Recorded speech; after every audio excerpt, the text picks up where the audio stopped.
Kia ora tātou. Well, this is going to be a great beginning. So our first speaker up is Te Henare.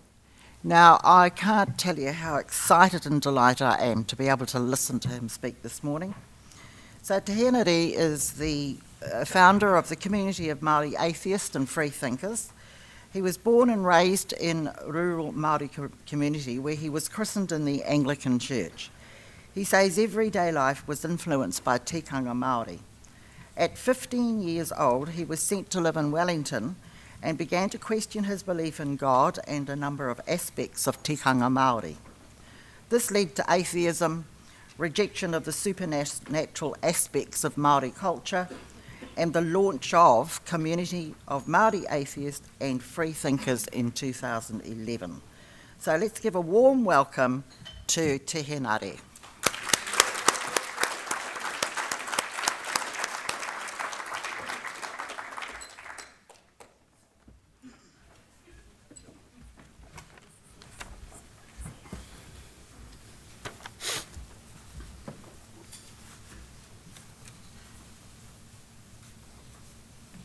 Tēnā koutou. Tuatai, te mihi ki te mana whenua. Ko te mihi hoki ki ngā kai whakahaere. Tēnei huinga, tō tātou tumu whakarae. Sarah, tēnā koe.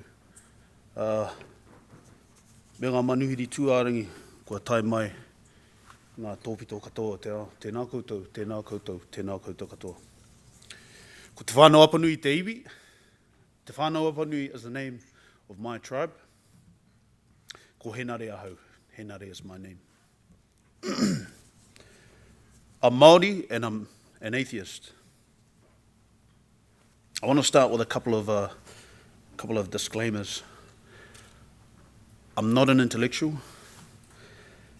I don't claim to speak on anyone's behalf, nor do I claim to be the representative voice for Māori atheism. What I will do is share my own views and my own experiences. So this morning I'm going to talk about three things. So firstly, my journey to atheism. Secondly, what it means for me to be a Māori atheist.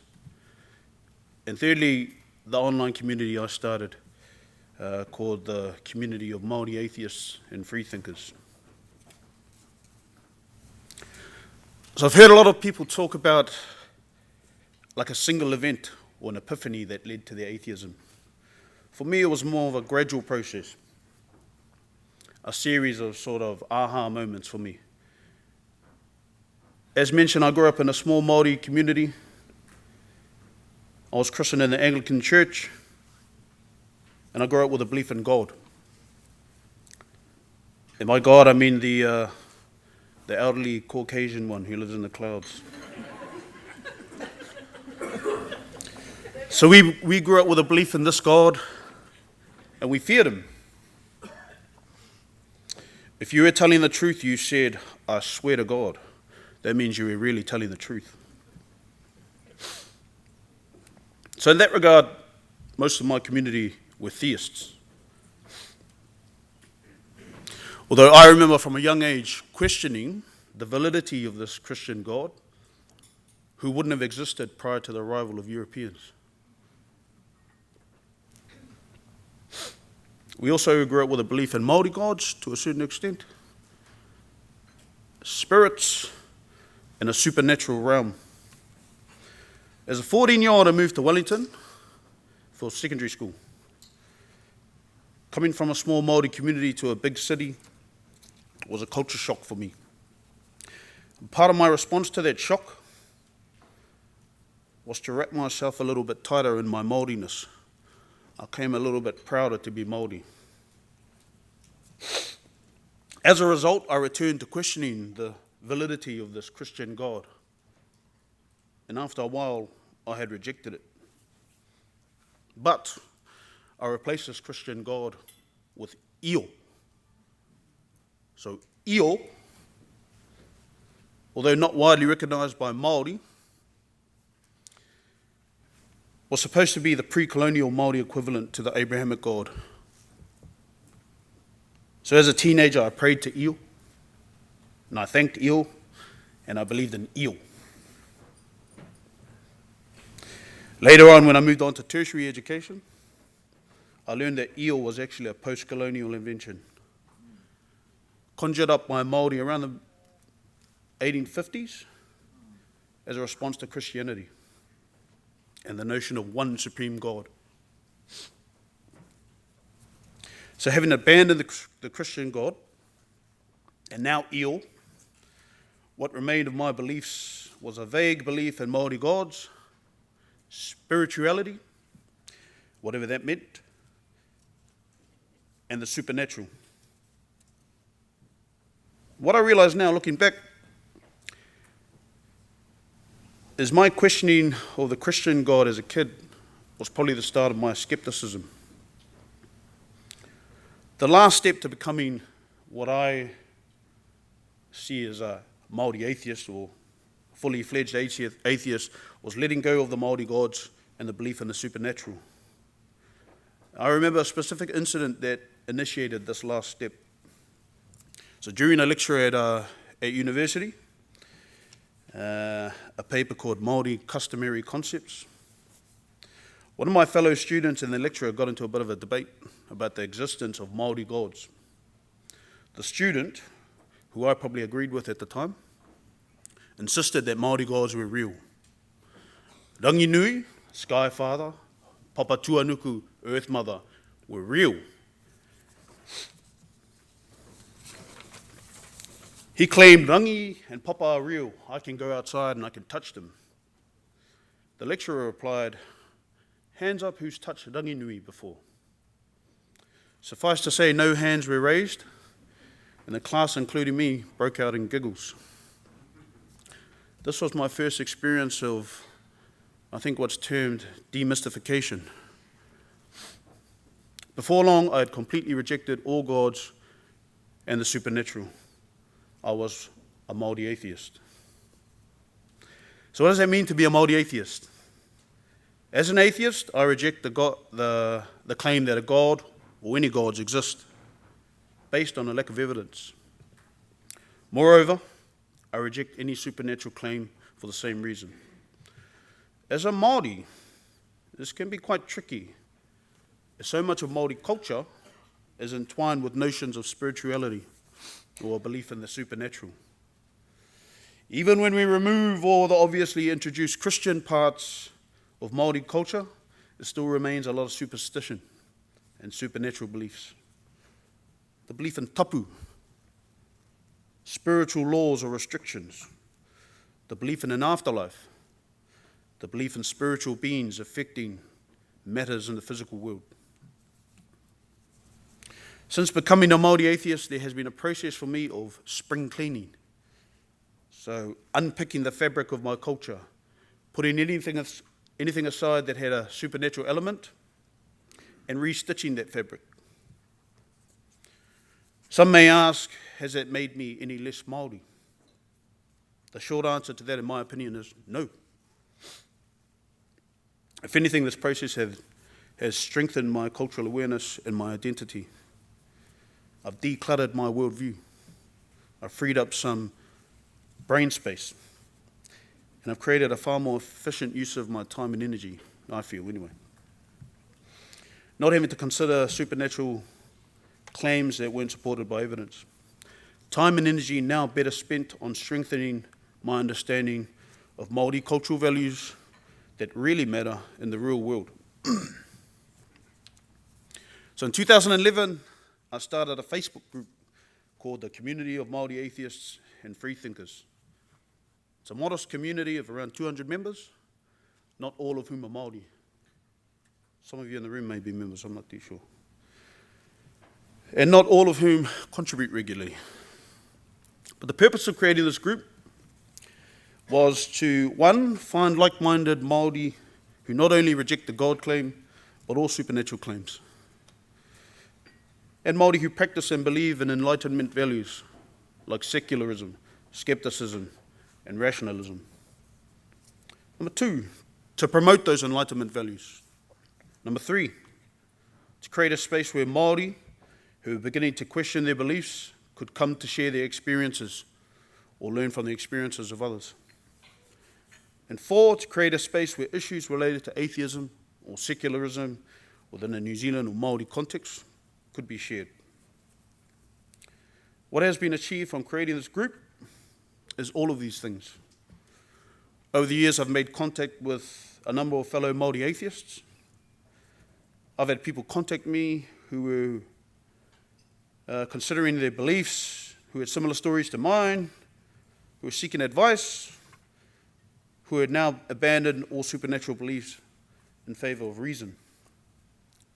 I've also had disagreements with some fellow Māori atheists, which probably reminded me that whilst we share our disbelief, that's sometimes where our commonality finishes.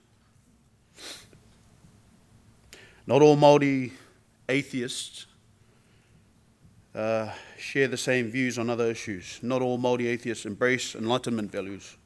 And some even claim to be atheists purely because they reject the Christian God, while still professing a belief in Māori gods and spirituality. So my journey so far, though challenging at times, has been fulfilling and rewarding. I'd like to continue to provide this space for people, particularly Māori, who are questioning their beliefs, and I'd like to continue to promote values like skepticism, rationalism, free thinking, and reason. Reira, tēnā koutou, tēnā koutou, tēnā koutou katoa. We'll answer a few questions. Okay. Henare will take a few questions. Any questions out there? Yes, Peter.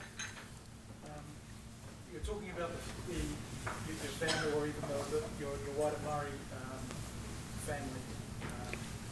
How have they treated it? Has there been any issues for you in terms of your beliefs with them?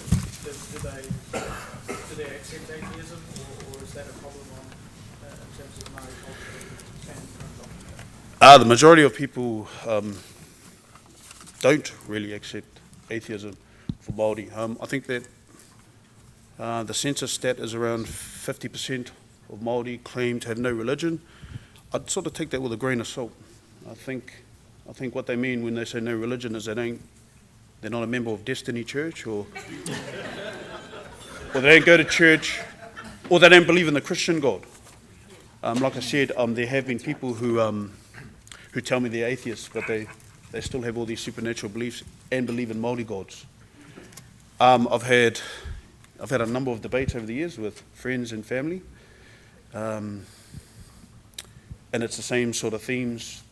They ask how you can be Māori and atheist. It doesn't seem to make sense to them. I think a lot of them just haven't really thought about it much. Aye. Yes.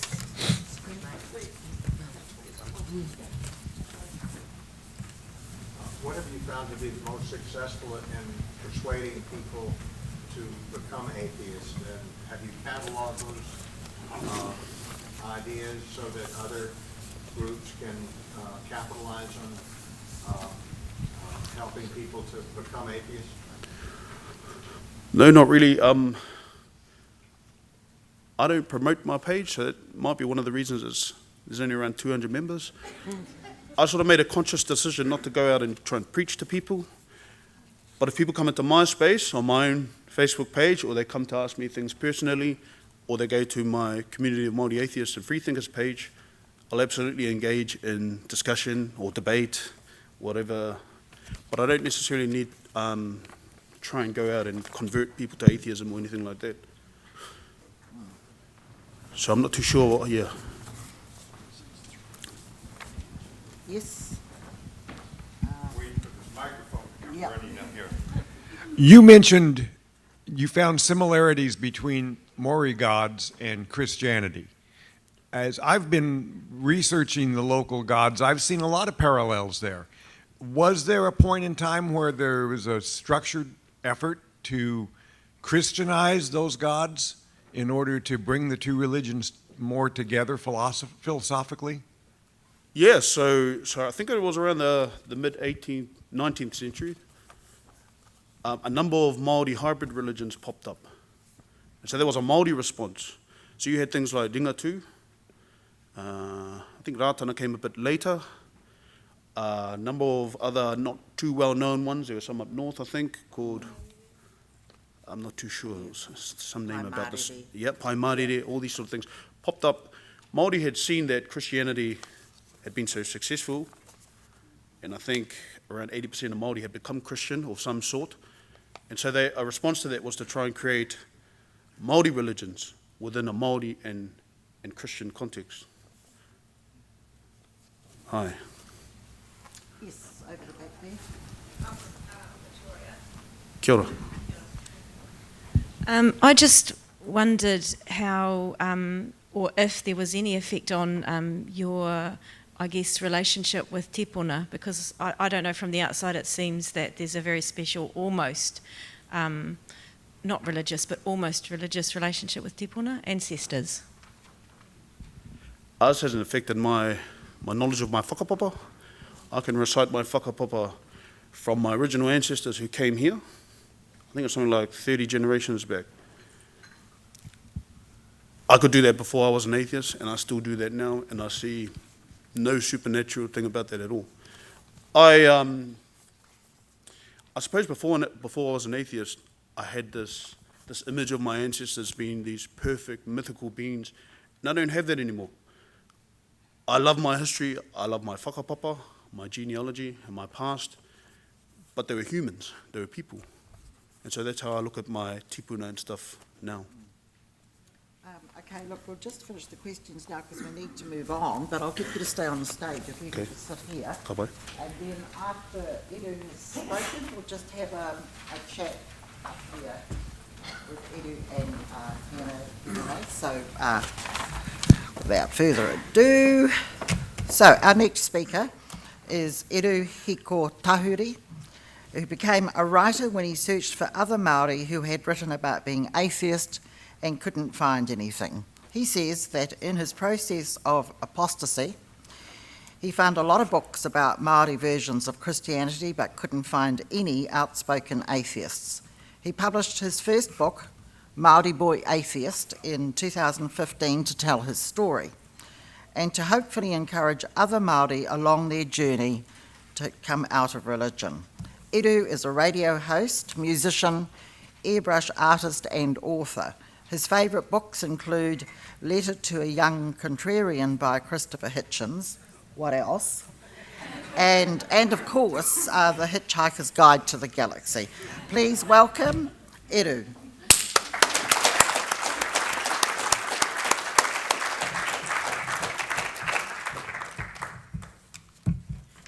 Thank you.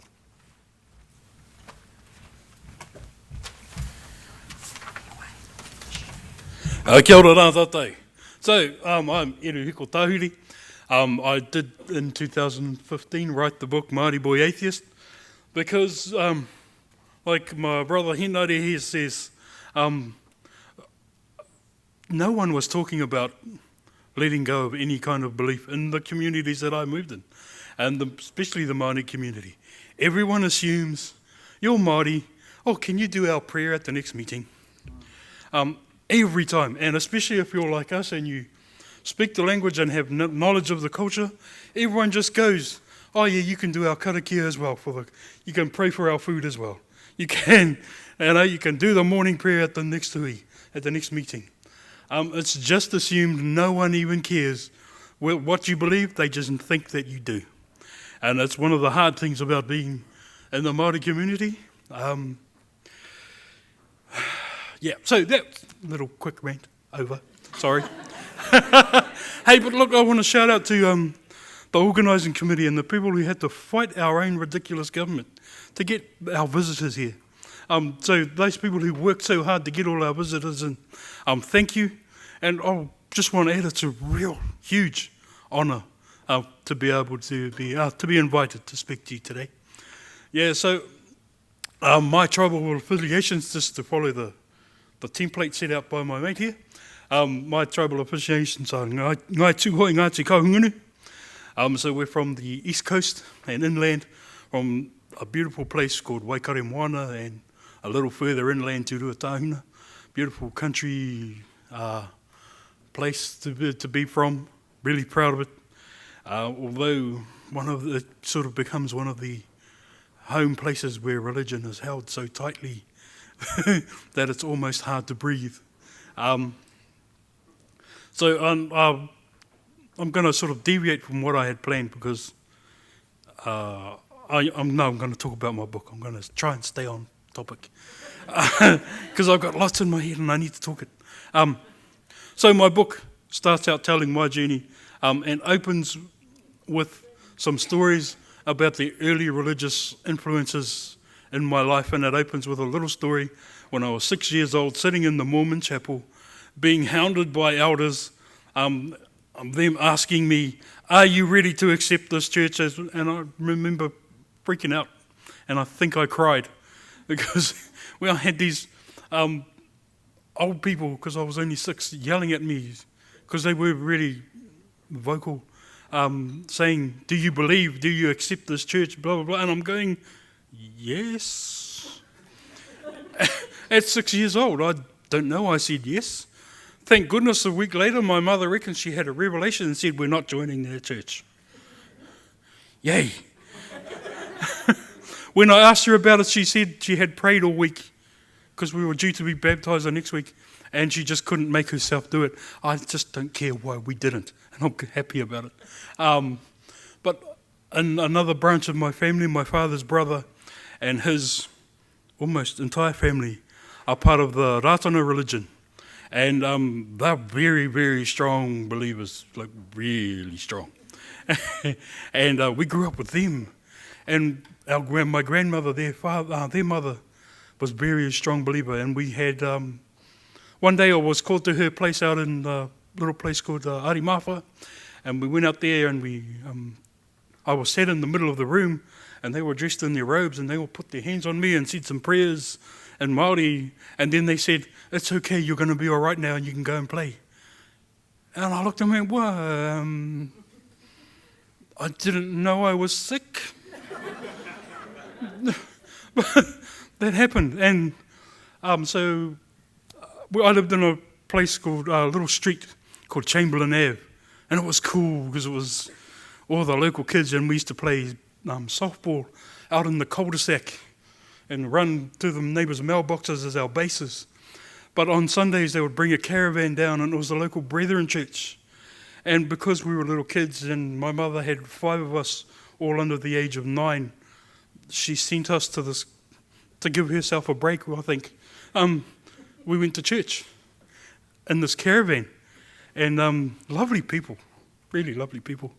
But so we had that, so we had this Brethren church, we had Ratana, there was our Ringatu neighbours, the Kuti family, who would have Ringatu services, and they went for days on end. In the Ringatu church they have a Te Kaumarua, the 12th, which the 12th of every month they celebrate the founding of their church by having prayers from like midnight till the next day, and then it carries on for a couple of days. And we could hear that going at our neighbour's house, and we were surrounded by religion. Always told we go to the marae and there's prayer for everything. Wake up in the morning, 5 o'clock in the morning, someone's going, "Kia ora tātai me tāna," and they start off with prayers. And then we'll go into breakfast and have a prayer for the breakfast. And then we'll go out and we'll do whatever was happening and so to have the tangi. And then go in for lunch, and someone wants another prayer for lunch. And that's the way we grew up. Prayer, religion is everywhere in Māoridom. And you can't escape it.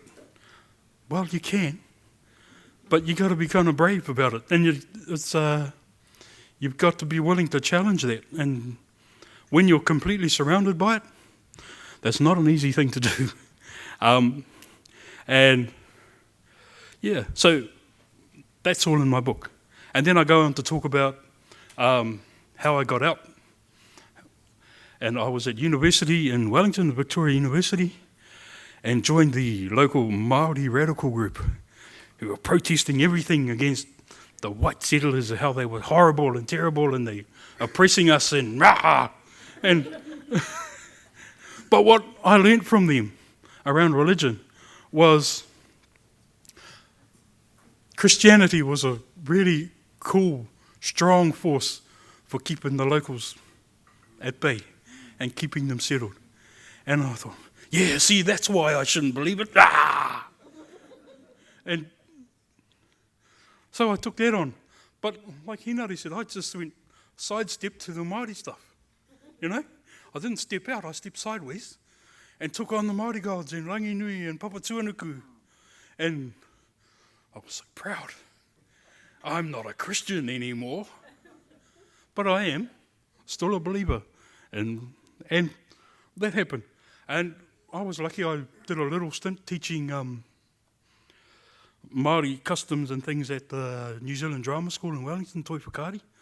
And while I was there, I was introduced to in the books of Joseph Campbell, the Faces of Many Gods, the hero of 1,000 faces fame. And I read his books, all of them, I think, that I could find. They're the worst books to read because they read like an essay and a university thesis, and they're boring. But I forced my way through them. I stuck to it. I forced my way through them, read them, and they were great.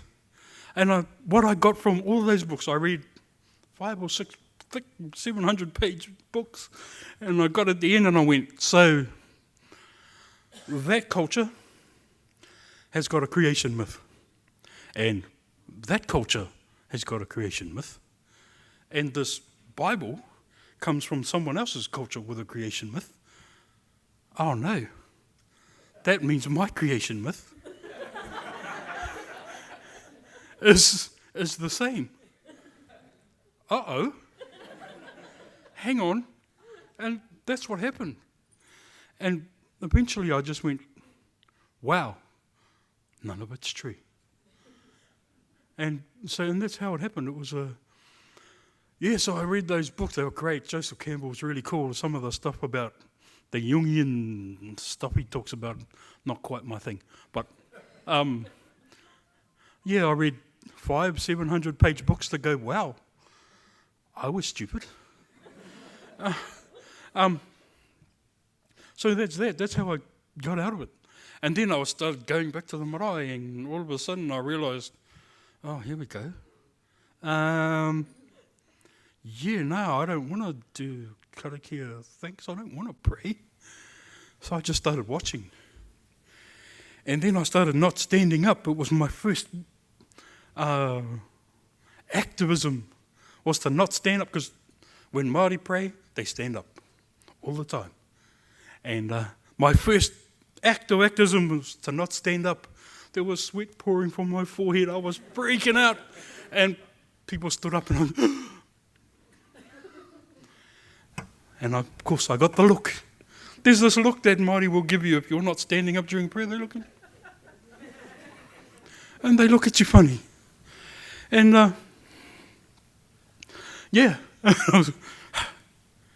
and they go, one of them says to me, you have to stand up. Like I didn't know. And I'm going, come on, I'm trying to be a cool protester, staunch, unreligious person. Stop it. I know I don't have to stand up. But that's what happened. And that was my first reach out. I still remember the meeting it happened in. It was a hui about education, and one of these Māoris were standing up and giving me the eye, and you need to stand up. And that's what happened. And eventually I started talking to other people about not believing. And I got the blank stare. What do you mean you don't believe? I do not believe in God. Oh yeah, but the Māori gods are all right, eh? No. Oh, hang on. And they sort of wander off. And then they come back with all the crazy stuff you hear from believers about, you should you have to believe because you're Māori and no, I don't, and it's hard sometimes. But now I learn to laugh at it quite a lot, probably more than I should, and probably in inappropriate places. But You know, love my family, love the believers, just not the belief. Have you heard that before? Hey? Yeah. We can love the sinner, but not the sin. Come on.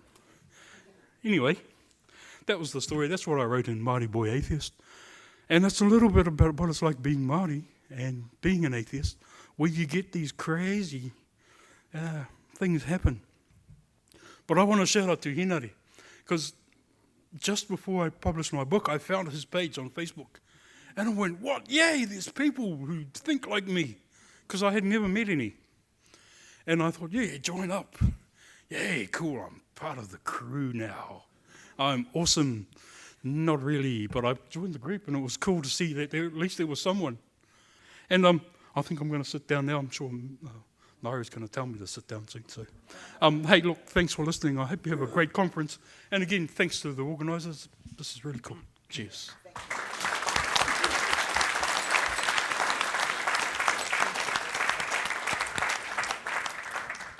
So what we're going to do now is just have a quick chat. So if you can just, any questions you've got, I'll leave it over here to our two guest speakers to reply.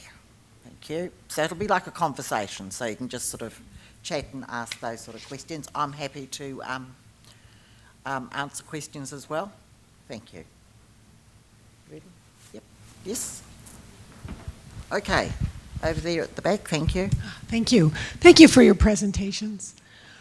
In the United States, if you are in a religious, well, even if you don't belong to a religious community, there's a lot of prejudice as far as employment and social pressure if you step out of bounds of and become non-theistic, or let it be known that you're non-theistic.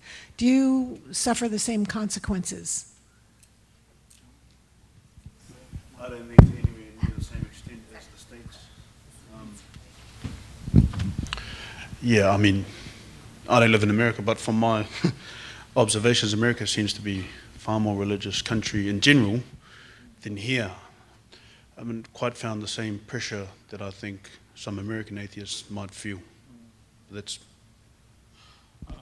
Yeah, if I can add to that, I think I've personally never had that happen, but then I haven't worked in many places. So, yeah, no, I haven't heard of any incidents like that at all, which is probably a good thing. Yay for New Zealand for something at least. No, same. I've never struck it in New Zealand, but we do have a law to protect us here. You definitely cannot discriminate on religious grounds, and they're very, very strict. It's in our Human Rights Act. So, yep, I could say overwhelmingly for us. Yes, over the back there.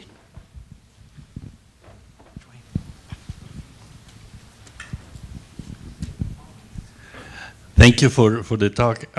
One thing that I noticed when I arrived in New Zealand is this, you mentioned the Ratana Church, and I never quite understood why it's a political day when they have that Ratana celebration. It's, you know, all the political party heads go there. And it doesn't seem to have it with any other religion here in New Zealand. I wonder what's going on there. It's very curious to me. Yeah, okay, so you're asking about the Ratana Church and the particularly political sort of thing that goes on with the Ratana Church? Well, yeah. So when the Ratana Church, when T.W. Ratana himself, the guy the church is named after, formed the church, one of the things he did was go and visit the Prime Minister and said, I hand my people from my church into the hands of the Labour Party, and I want you to look after them. And so since then, and he gifted like some little things as well, and so since then there's been this connection between the Labour Party in New Zealand and the Ratana Church, and that's where that comes from, and that's why they make a big deal about going to Ratana Pa every year for those of you in New Zealand. Yes, when the Ratana movement first formed, it was a healing. It was quite superstitious. They believed in healing powers, but a gentle type of witch doctor type thing. But what happened was that Ratana woke up one day and he saw that he had a representative from every iwi was there with him in his pa. And that's when he decided to go political. So the Ratana Church definitely went political, and it went left. It went to the Labour Party. And in the 1940s, so he put up 4 Māori representatives to Parliament, and 4 of them won their seats. In the 1940s, the Labour Party and the Ratana Church actually held the balance of power in Parliament. And that was the beginning and the birth and the move forward for the Ratana Church into politics. So what you see when they have their celebrations really is just a celebration and a respect for that time. Plus the Māori seats in New Zealand, we hold a bit of power. When we go out, we can actually swing, as everybody here knows. With Māori are seen quite openly voting strategy, using strategy, so that we can roll seats right across the country. So the Ratana, because it has its people in right through Parliament, it's about power, political power. Yes? In Christianity, you can have an argument with a Christian on, or they might present their arguments for Christian gods or write their books. In Māoridom, what's your conversations like with Māori? Like, do they say the Māori god is true because it's part of our culture and I'm Māori, or do you have more specific discussions on from them, or why do they have evidence or arguments for their Māori gods? Yeah, a lot of it is just because I'm Māori and it's my culture and it's sacred because of that, and you can't challenge the culture, and that's how it is. It's most of the conversations I have with people, I do it quite a lot, are more based around I have to hold on to it because as a Māori culture we've lost so much over the time since the arrival of Captain Cook and his friends and our relations. The Māori culture has gone through this cultural loss. Huge swathes of our culture have been lost. So anything you take away now just feels like more loss. And part of that that conversation has now enveloped the Christian religion. And it feels like, and we're sort of taught, not explicitly, that the religion is part of our culture, and if you want to take it away, you're just taking more away from Māori, and you're making us suffer more. And that's part of, I think, why Māori hold on to religion so strongly, is that we've lost so much. We're still fighting for our language, to save at least our language. And and the conversations I've had, that's sort of where it comes to is, just taking away the religion feels like more loss when we've had such a huge cultural loss. Yeah, I think that's sort of where the tension lies. Oh, sorry, sit down here.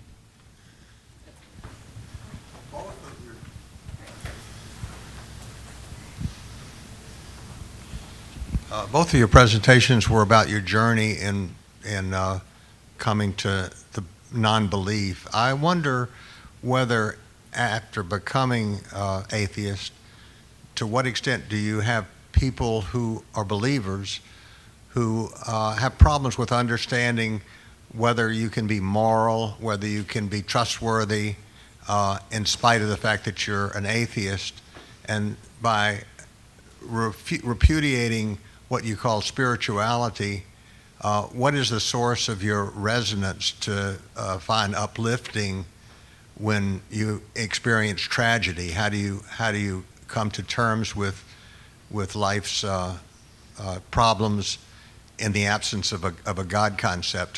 To what extent do you have people puzzled by how you deal with those two matters?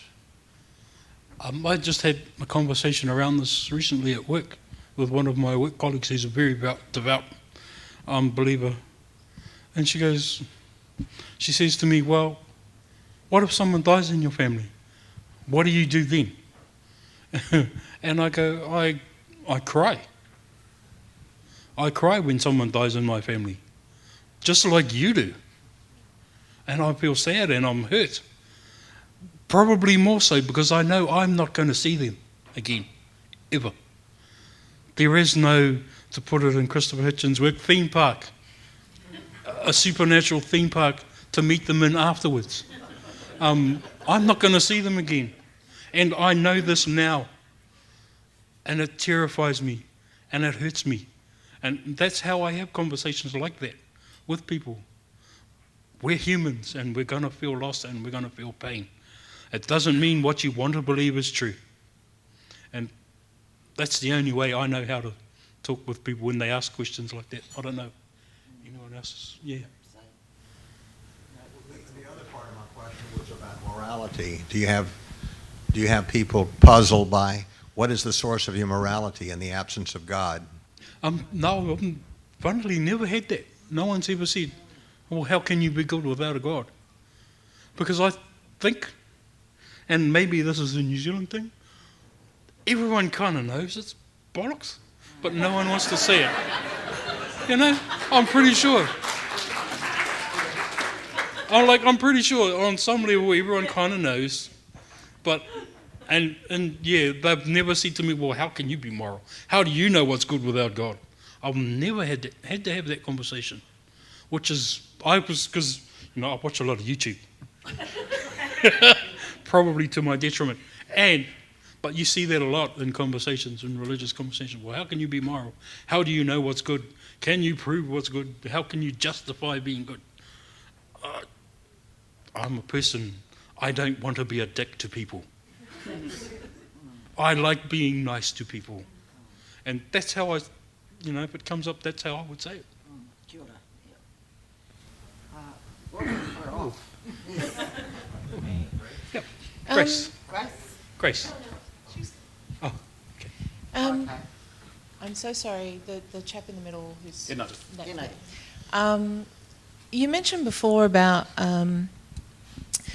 that when you rejected religion, but there were other Maori values that you embraced, or, I'm just curious, as has been said, when you take away religion, you're taking away, that little bit more of the culture, but what were the things that you held fast to in your identity as Māori?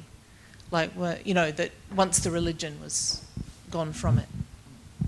I think it was surprisingly, it's pretty much everything except the supernatural elements. So I mean, just things you don't think about, being kind to people and looking after your guests well, and these things have Māori names as well, manaakitanga and all these sort of things. All these things remained. I've thought about that a bit, and I can't really. There are things that are obviously spiritual and superstitious that you throw out, and then there's a whole raft of other things that common sense and just basic sort of human decency and all those sort of things that we just don't even think about. So yeah, I hope that answered your question. I think most things I sort of held on to. Yes, there was somebody else. Oh, okay, can I just go? Oh, that's good. Yeah. Yep, thank you. I was struck by how you both mentioned advanced education in your journey in Wellington and Victoria University. So I was wondering, with your communities back home, if there's any suspicion about education because of your change in beliefs. I find that there is, for my own community, a bit of suspicion about education in general. You've been away to university, because they don't know that world. I find they are suspicious of it a little bit. And probably that people like us, sort of come out the other side as atheists and freethinkers and thinking for ourselves, sort of raises that suspicion even more. Not everywhere in the community, but I definitely have found some people feel that way.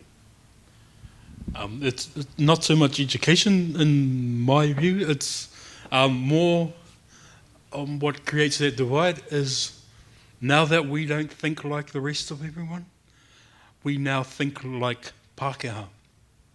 This is one of the... so Pākehā are foreigners. We don't think the Māori way now. We think like foreigners. And that's what I get.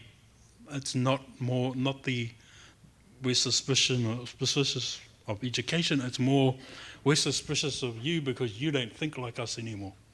And that's more the sort of attitude I get. And I've got quite a lot of it. Yep. Yes, I definitely agree with that. That does happen. You are looked upon with suspicion, but the education system, I mean, it's different all over the country. But I mean, in my family and with my friends, education is very, very important. Generations going through university, so we don't have that side. But when you're in a marae situation, so you're two people when you're Māori, you've got one foot in the middle of the city, where you're mixing with normal folk like you guys, because we're not. And then you have to change your personality when you go home to your home marae, and you've got to, put on another mask. But I know that in our whānau, we're open and honest about our atheism. There's quite a few of us. I was viewed differently at first because I talked differently, questioned more critical thinking, and talked to the young ones about critical thinking. So you're definitely looked upon as a little bit odd, but they are coming to terms. I'm finding a shift in the conversation right across Aotearoa, as we were talking about earlier.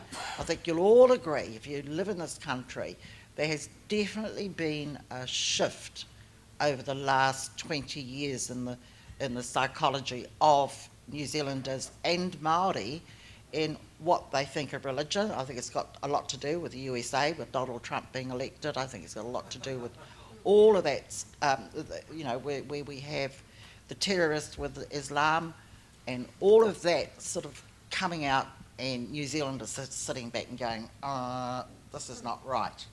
And I think that's when the change started. So,